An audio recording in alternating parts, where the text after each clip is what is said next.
좋아요, 여러분.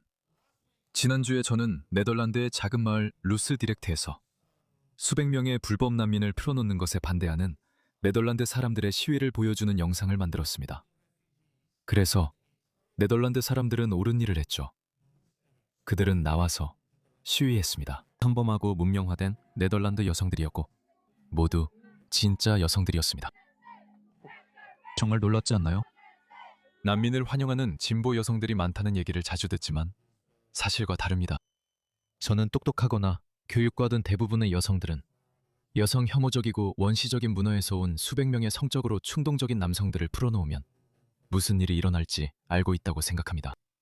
그래서 여성들이 시위에 나섰습니다.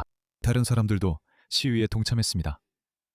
그리고 네덜란드 정부는 이렇게 했습니다. 그들은 국민을 때리기 시작했습니다. 저 사람들 보세요. 그래서 사람들이 민주적인 권리를 행사하며 더러운 행동에 항의하고 있었어요.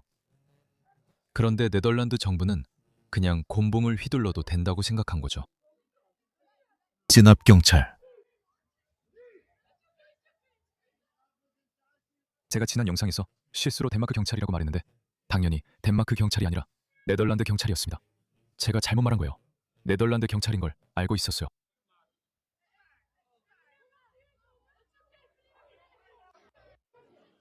저봐요. 사람들이 들어왔어요. 저 사람들 좀 보세요. 기본적으로 사람들이 일어나고 있어요. 우리 사람들이 일어서고 있어요. 그래요. 그들은 총이 있어요. 곤봉이 있어요. 개도 있고 말도 있어요. 그들은 힘을 가지고 있어요.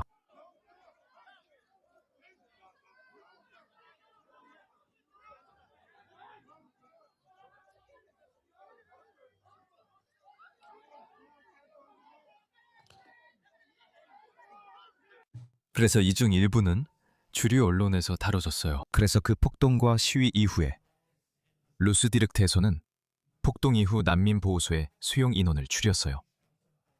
루스디렉트의 시의회 관계자들이 그렇게 했죠. 아마 그 도시 이름을 잘못 발음하고 있을 수도 있지만 양해해 주세요. 루스디렉트에서는 건물 밖에서 며칠 밤 동안 격렬한 시위가 벌어진 후 난민 신청자 보호소의 수용 인원을 110명에서 70명으로 줄였습니다. 그래서 어느 정도 효과는 있었지만 완전히 문을 닫지는 않았어요. 그냥 40명만 줄인 거죠. 그래서 110명의 이주민 대신 70명의 이주민만 그곳에 수용하게 된 거죠. 알겠어요. 하지만 사람들은 여전히 만족하지 않았어요. 이것 좀 보세요. 루스디렉트에 계획된 망명보호소 부지가 파손됐습니다.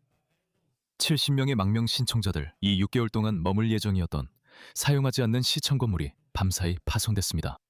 콘크리트 블록이 창문을 깨는 데 사용됐습니다. 보안 펜스는 땅에 짓밟혔고 도로 표지판이 루스터락에 있는 옛 시의회 건물의 창문을 통해 던져졌다고 경찰은 밝혔습니다. 글쎄요. 이건 아주 완곡하게 표현한 거네요. 이걸 한번 보세요. 실제로 무슨 일이 있었을까요? 바로 이런 일이 있었습니다. 그들은 사람들을 극단적인 행동으로 내몰고 있을 뿐이에요. 어젯밤에 그들은 실제로 시청에 불을 질렀어요. 시청을 불태워버렸죠.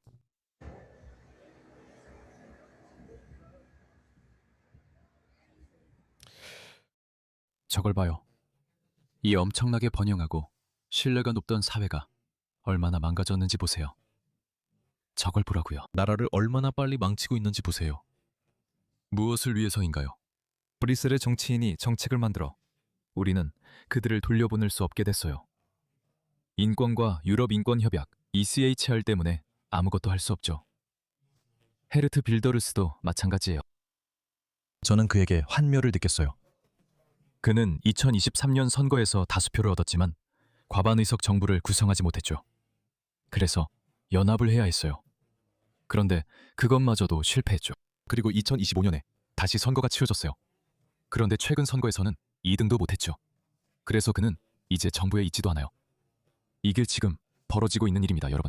그리고 왜 사람들이 이렇게 반미민 정서가 강해지고 있는 걸까요? 제 이민자 재생 목록을 확인해 보세요. 답이 있습니다. 이거 보세요.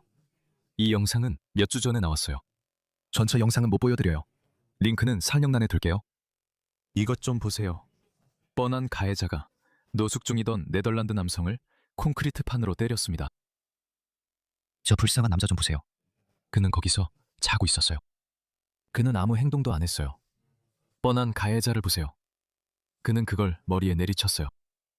그가 어떻게 됐는지, 살았는지 죽었는지 모르겠어요. 저는 몰라요. 이 통계들 좀 보세요. 덴마크 총리는 그냥 사실대로 말했어요. 그녀는 그들이 딸들이라고 했어요. 그래서 그들은 가야 해요. 우리는 ECHR 개정안을 기다릴 필요도 없어요. 이것 좀 보세요. 이것은 새로 나온 통계입니다. 출처는 UN 마약범죄사무소 UNODC입니다. 이것 좀 보세요. 스웨덴, 영국, 그리고 폴란드입니다. 폴란드는 어디죠? 아, 저기군요. 강간 건수를 보세요. 2010년 이후로 거의 변함이 없습니다. 사실 실제로는 줄어들었죠. 왜일까요? 그들은 사회의 동질성을 유지해왔기 때문입니다. 같은 사람들이 정체성, 가치관, 역사를 공유하며 사회가 발전했습니다. 강간 건수도 감소했습니다. 저는 아주 최근까지는 호주에서도 이런 점을 봤습니다. 가정폭력과 알코올, 약물 남용이 줄고 있었습니다. 모든 것이 줄어들었습니다. 동질적인 사회는 진화하기 때문입니다. 하지만 다른 문화를 가진 사람들을 받아들이면서 그들이 여성 혐오나 동성애 혐오, 종교적 분파 폭력을 줄이기 위해 아무런 노력을 하지 않았다면 그런 사람들을 받아들여서 그들이 하룻밤 사이에 통합될 거라고 기대할 수 있을까요? 그게 웃기지 않나요? 여행을 갈지 말지 조언해주는 스마트 트래블러나 정부기관 말이죠. 아프가니스탄, 시리아, 리비아, 파키스탄, 방글라데시 이런 모든 나라들에 대해 우리 정부의 여행 자문기관들은 조심하라고, 가지 말라고 말합니다. 그런데도 정부는 같은 나라에서 온 사람들을 받아들입니다. 그게 말이 됩니까? 정부도 알고 있고 우리에게 그 나라들에 가지 말라고, 목숨이 위험할 수 있다고 말합니다. 그런데 동시에 정부는 그 나라 사람들을 데려와서 풀어줍니다.